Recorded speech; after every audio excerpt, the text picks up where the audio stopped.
सरस्वती माता के शरीर पर जो साड़ी या सफेद रंग की वो कौशल्या माता नहीं देती, नामी नानी काटने का उपलक्ष्य है।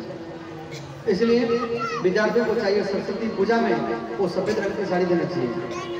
इसलिए सरस्वती स्तोत्र में दिया गया है, या गोदेन्दु तुषारहार धवला, या सूर्य वस्त्रावृता, या बीना वरदंड मंडितकरा, या श्वेत पद्मासना।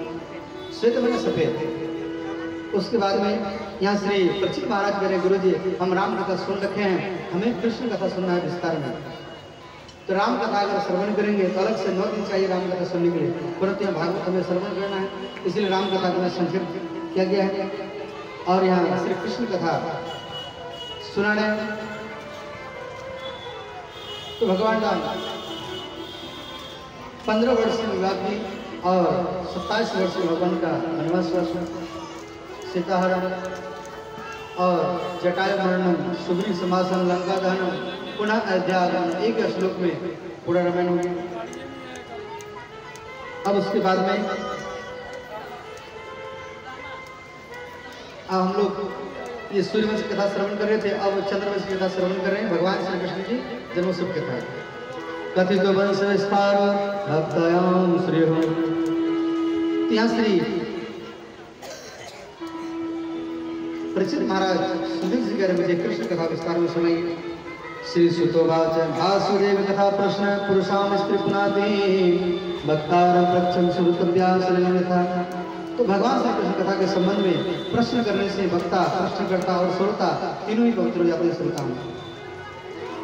और श्री सुखदेव के राजा मथुरा में उग्रसेन नाम के एक राजा थे, उनकी पत्नी का नाम है पवनडेखा। तो एक बार पवनडेखा अपने पिहर घर गई हुई थी, तो एक काल नेमी नाम का राक्षस था, उग्रसेन का रूप बना करके पवनडेखा के साथ विहार किया। एक बालक जन्म लिया, उसी बालक का नाम रखा गया कंस। तो उग्रसेन महाराज उनको अपना पुत्र मान लिया। कंस बड़ा दुष्ट स्वभाव का था, परंतु उग्रसेन महाराज बड़े संत स्वभाव के थे। ये यदुवंशों में फूट करवाता था। तो गर्गाचार्य के द्वारा यदुवंशों में एकता करने के लिए महाराज देवकी की पुत्री देवकी का विवाह वसुदेव से करने के लिए विचार किए। देखो ये जो देवकी हैं कंस के खास बहन नहीं, ये चाचेरी बहन है। ये देवकी के पिता है देवक, और देवक के भाई हैं उग्रसेन महाराज, और उग्रसेन के पुत्र है कंस, तो चाचेरी बहन हो गई।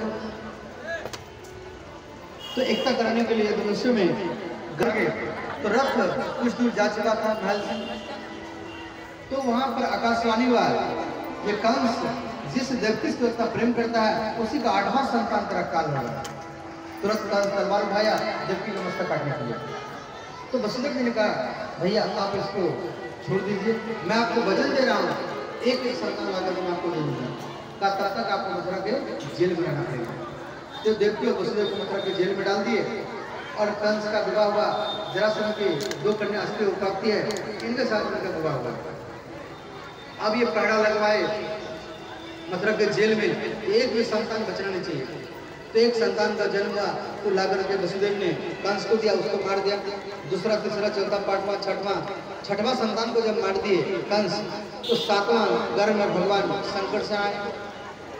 या भगवान योग माया को बोले इसको कर्षण करके रोहिणी के घर में प्रवेश कराओ और